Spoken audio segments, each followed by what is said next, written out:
Share बाजार में पैसा बनाने के ना मोटे तौर पर दो रास्ते होते हैं, ट्रेडिंग और इन्वेस्टिंग।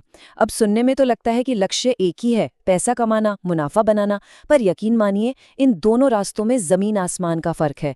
तो चलिए आज इसी फर्क को जरा आसान भाषा में समझते हैं। देखिए, लक्ष्य तो दोनों का प्रॉफिट कमाना ही है ना?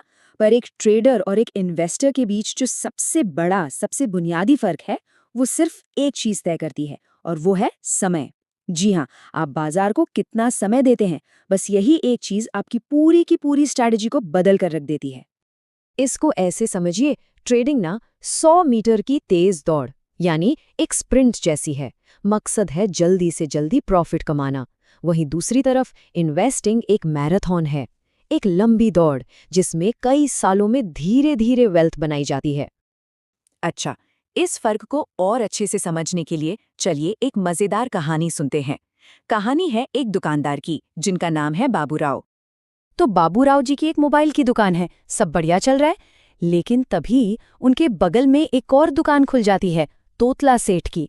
और तोतला सेठ वही फोन बाबूराव से भी सस्ते में बेच रहा है। अब जाहिर सी बात है, बाबूराव के सारे ग्राहक तोतला सेठ के पास जाने लगे और उनका धंधा एकदम से खतरे में आ गया। लेकिन फिर एक दिन बाबूराव एक खबर पढ़ते हैं जो सब कुछ बदल देती है। खबर ये थी कि एक जरूरी चिप की कमी हो गई है। इसका मतलब ये कि जो फोन वो बेचते हैं उनका बनना ही बंद हो जाएगा। लेकिन डिमांड तो उतनी ही रहेगी। यहीं बाबूराव को एक बहुत बड़ा मौका नजर आता है। अब इस सिचुएशन में बाबूराव के पास मुनाफा कमाने के दो रास्ते थे। पहला, ट्रेडर वाला रास्ता। वो रोज सुबह तोतला सेठ के सारे फोन 9,000 में खरीद ले और उसी दिन शाम होने से पहले उन्हें 10,000 में बेच दे। छोटा मोटा पर रोज का मुनाफा। दूसरा रास्ता था इन्वेस्टर वाला। वो सारे फोन खरीद कर अपने गोदाम में रख ले और महीनों इंतजार करे। जब बाजार में फोन की भारी कमी हो जाएगी और कीमत बढ़कर 12,000 तक पहुंच जाएगी, तब वो उन्हें बेचे। और पता है, बाबूराव के सामने जो ये दो रास्ते हैं ना, बिल्कुल यही दो रास्ते शेयर बाजार में भी होते हैं। ट्रेडिंग मतलब रोज खरीद बिक्री करके छोटा छोटा प्रॉफिट कमाना, और इन्वेस्टिंग मतलब शेयर खरीदकर लंबे समय तक रखना और उसकी कीमत बढ़ने का इंतजार करना। तो चलिए अब इस कहानी को यहीं छोड़ते हैं और सीधे मुद्दे पर आते हैं। एक ट्रेडर और एक इन्वेस्टर की सोच और काम करने के तरीके में क्या फर्क है, इसको आमने सामने रख कर देखते हैं। ये टेबल देखिए, ये ट्रेडिंग और इन्वेस्टिंग के बीच के फर्क को बिल्कुल साफ कर देती है। टाइम फ्रेम, तरीका, रिस्क और यहाँ तक के मेंटल स्ट्रेस, हर पैमाने पर ये दोनों रास्ते एक दूसरे से एकदम उल्टे हैं। एक में स्पीड है तो दूसरे में सब्र। देखिए, ट्रेडर का तरीका होता है टेक्निकल एनालिसिस, मतलब वो सिर्फ चार्ट्स और ग्राफ्स देखता है। उसे इस बात से कोई मतलब नहीं कि कंपनी क्या बनाती है या उसका बिजनेस कैसा है। उसे सिर्फ शेयर की कीमत के उतार चढ़ाव से मतलब है। वहीं दूसरी तरफ इन्वेस्टर करता है फंडामेंटल एनालिसिस। उसके लिए कंपनी का बिजनेस ही सब कुछ है। कंपनी कितना कमाती है, भविष्य में कितना बढ़ सकती है, वो इन सब बातों पर ध्यान देता है।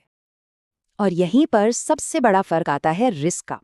ट्रेडिंग एक तरह से एक जीरो सम गेम है। मतलब अगर कोई एक इंसान पैसा कमा रहा है तो ये पक्का है कि कोई दूसरा इंसान अपना पैसा गंवा रहा है। लेकिन इन्वेस्टिंग एक ग्रोथ गेम है। जब कोई अच्छी कंपनी ग्रो करती है तो वो नई वैल्यू बनाती है, जिससे उसमें पैसा लगाने वाले हर इंसान को फायदा हो सकता है। किसी एक का फायदा दूसरे का नुकसान नहीं होता। अब जाहिर है, इन दोनों तरीकों में स्ट्रेस लेवल भी अलग अलग होगा। ट्रेडर को तो मिनट मिनट पर मार्केट देखना पड़ता है। उसकी धड़कनें शेयर की कीमत के साथ ऊपर नीचे होती रहती हैं। बहुत ज्यादा इमोशनल रोलर कोस्टर है। वहीं इन्वेस्टर आराम से रहता है। वो समय समय पर अपने इन्वेस्टमेंट्स को देखता है और शॉर्ट टर्म गिरावट से घबराता नहीं, क्योंकि उसे अपनी लॉन्ग टर्म प्लानिंग पर भरोसा होता है। अच्छा, अब जरा और प्रैक्टिकल बातों पर आते हैं। कुछ ऐसी छिपी हुई लागतें और जोखिम हैं जो नए लोगों को अक्सर दिखाई नहीं देते, और यहीं से ये साफ होने लगता है कि नए लोगों के लिए कौन सा रास्ता बेहतर है।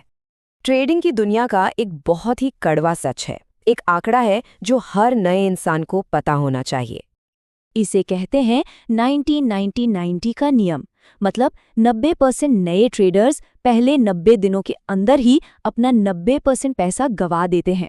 ये दिखाता है कि ट्रेडिंग का रास्ता कितना मुश्किल है और यहाँ शुरुआती गलतियों की कोई गुंजाइश नहीं होती। सिर्फ पैसा गंवाने का ही रिस्क नहीं है, ट्रेडिंग और इन्वेस्टिंग की लागत यानी खर्चों में भी बहुत फर्क होता है। और ये फर्क आता है कि आप कितनी बार खरीद बिक्री कर रहे हैं। सोचिए, एक ट्रेडर दिन में कई बार खरीदता बेचता है, तो हर बार उसे ब्रोकरेज फीस देनी पड़ती है। इसके अलावा शॉर्ट टर्म यानी जल्दी कमाए गए मुनाफे पर सरकार को टैक्स भी ज्यादा देना पड़ता है। वहीं इन्वेस्टर साल में शायद एक दो बारी लेन देन करता है, तो उसकी फीस और टैक्स दोनों ही बहुत कम हो जाते हैं। तो इन सारी बातों को समझने के बाद सवाल उठता है कि अगर कोई शेयर बाजार में अपना पहला कदम रख रहा है, तो उसके लिए सबसे सही, सबसे समझदारी भरा रास्ता कौन सा है? इसका जवाब बिल्कुल साफ और सीधा है। अगर कोई शेयर बाजार में नया है, तो उसे ट्रेडिंग से शुरुआत करने की सलाह बिल्कुल नहीं दी जाती। जल्दी पैसा कमाने का लालच ज्यादातर नए लोगों के लिए एक जाल साबित होता है। तो फिर सही रास्ता क्या है? एक ज्यादा सुरक्षित 4 स्टेप वाला रास्ता है। पहला, इन्वेस्टिंग से शुरू करें। अच्छी कंपनियों के शेयर खरीदें और उन्हें होल्ड करें। दूसरा, इस दौरान बाजार को सीखें और समझें बिना कोई बड़ा रिस्क लिए। तीसरा, समय के साथ देखें कि शेयर की कीमतें कैसे ऊपर नीचे होती हैं, अनुभव हासिल करें। और चौथा, जब अच्छा खासा अनुभव हो जाए, तब अगर चाहें तो बहुत छोटी रकम से ट्रेडिंग को एक्सप्लोर कर सकते हैं। तो कुल मिलाकर ज्यादातर लोगों के लिए, खासकर वो लोग जो नौकरी करते हैं और चाहते हैं कि उनकी बचत भविष्य के लिए बढ़ती रहे, या जिनका कोई लॉन्ग टर्म गोल है जैसे रिटायरमेंट, या जो बिना ज्यादा स्ट्रेस लिए पैसा कमाना चाहते हैं, उन सब के लिए इन्वेस्टिंग ही एक साफ और बेहतर विकल्प है। तो आखिर में ट्रेडिंग और इन्वेस्टिंग के बीच का चुनाव इस एक सीधे से सवाल पर आकर टिक जाता है। आप एक दिन का सोच रहे हैं या एक दशक का?